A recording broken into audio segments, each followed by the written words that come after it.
I, Sri Hagrama Mohilary, do swear in the name of God, affirm that I will bear true faith and allegiance to the Constitution of India as by law established, that I will faithfully and conscientiously discharge my duties as the Chief Executive Member of Bodoland Territorial Council, and that I will do right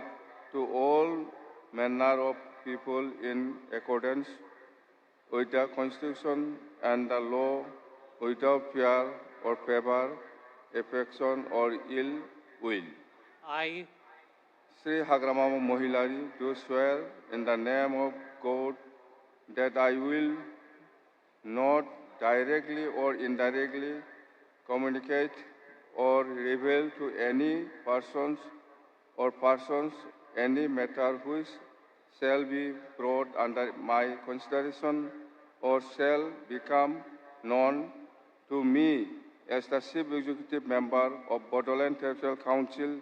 except as may be required for the due discharge of my duties as the Chief Executive Member. Thank you.